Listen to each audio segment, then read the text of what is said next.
Ninafurahi tena kukutana na wewe na asante kwa kupata wasaa wa kuendelea kufuatilia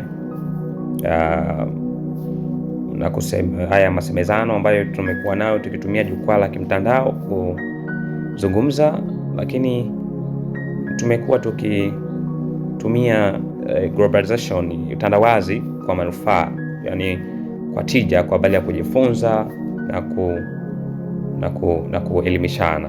Hili ni jambo zuri sana, na kwa sababu takwimu na tafiti zinasema asilimia kubwa ya watumiaji wa mitandao ya kijamii huwa ni vijana.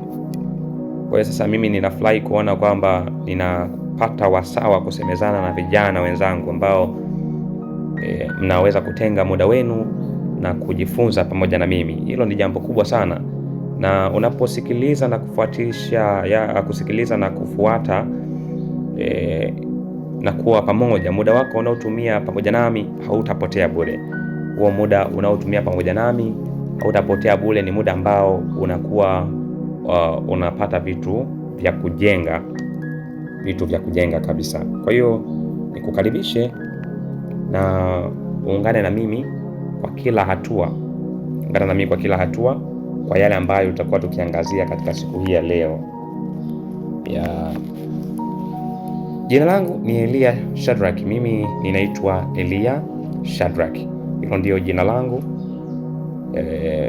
Nimekuwa nikizungumzia mambo mbalimbali ya kuhusu jamii, na nilisema mimi sijajikita kwamba specifically ninazungumzia mambo ya dini fulani ama kuzungumzia mambo ya dhehebu fulani. Mimi ni Mwadventista Msabato, lakini sijajikita kwenye kuangalia mambo ya dhehebu fulani. Ninazungumzia mambo ya kijamii yanaweza kutusaidia katika masuala ya kijamii. Haya mambo ni ya wote. Uongozi ni swala la jamii yote. Unapokuwa umepata dhamana ya kuwa kiongozi, inaweza ikawa shuleni, inaweza ikawa ofisini, inaweza ikawa chuo, inaweza ikawa kanisani, inaweza kuwa msikitini. Tunahitaji viongozi kila mahali. Hata kwenye siasa tuna viongozi. Ninajaribu kuset lights, naona ni kama inanikatalia, na inakuja sasa, lakini ili kusudi nionekane vizuri na tusemezane vizuri.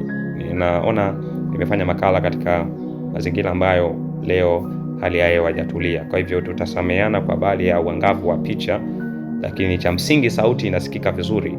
Hilo ndio la pekee.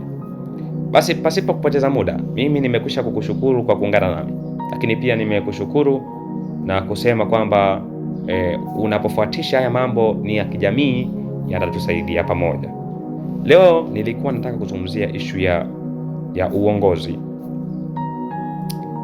Sisi wa Sabato tumekuwa na makambi katika mianzo ya miezi, kuanzia mwezi wa 6 huwa inaenda hadi mwezi wa 10. Maeneo mbalimbali kanisa la Waadventista wa Sabato kunakuwa na mikutano hii. Sherehe kwetu, sikukuu za vibanda tunaita hivyo, na huwa inafanyika tu mara moja kwa mwaka. Yani ukishaifanya hairudii mpaka ni mwaka mwingine unaofuata. Hakuna uwezekano wa kufanya ukarudia tena kufanya, kwa sababu hii ni adhimisho. Tunaiadhimisha sikukuu hii ya vibanda, watu walikuwa wakisherehekea na kadhalika. Sasa leo, kwa nini nasema hivi?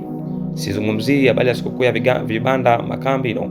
Ninazungumzia habari ya kwamba katika makambi, yani sikukuu hizo, sherehe hizo za vibanda, tumekuwa na masomo mbalimbali ambayo wakufunzi na wachungaji wamekuwa wakiyatoa. Moja ya vipengele muhimu sana ambavyo Waadventista wa Sabato tumekuwa na fursa ya kusikiza ni masuala na semina za uongozi. Nimekuomba radhi kuhusu hii rights leo. ninajaribu kuona vile itakavyokuwa sawa ili twende pamoja. Tumekuwa na semina za uongozi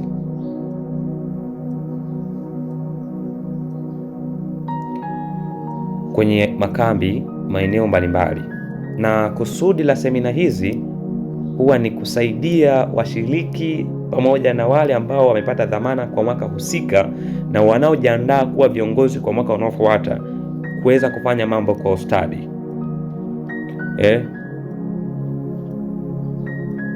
Kuweza kufanya mambo kwa ustadi.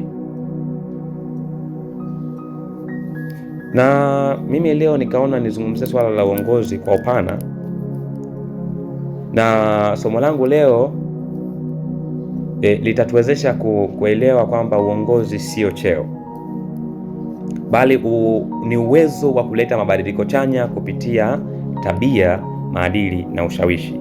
Hizi makala zangu zipo katika maandishi, nilishaziandaa, na nilipoziandaa zipo katika maandishi. Kwa hivyo una uwezo wa kupata nakala. Endapo tu utahitaji, utaweza kunicheck WhatsApp, makala inapatikana. Kwa utapata nakala yako ya masomo haya ambayo huwa ninazungumzia. Huwa nazungumza kwa ufupi tu, lakini mambo ni mengi ambayo huwa nimeandika. Kwa hiyo leo ninazungumzia masuala ya uongozi na ushawishi, na dhamira na kusudi la somo la leo ni kwamba uelewe kiongozi si cheo. Yaani wewe unayepata jukumu na nafasi ya kuwa kiongozi, uongozi sio cheo. Uongozi ni nafasi na uwezo wa kuleta mabadiliko chanya kupitia tabia, maadili na ushawishi. Watu wengi hufikiri kuwa uongozi huanza pale unapopewa cheo, lakini ukweli ni kwamba cheo kinaweza kukupa mamlaka, lakini si lazima kikufanye kuwa kiongozi.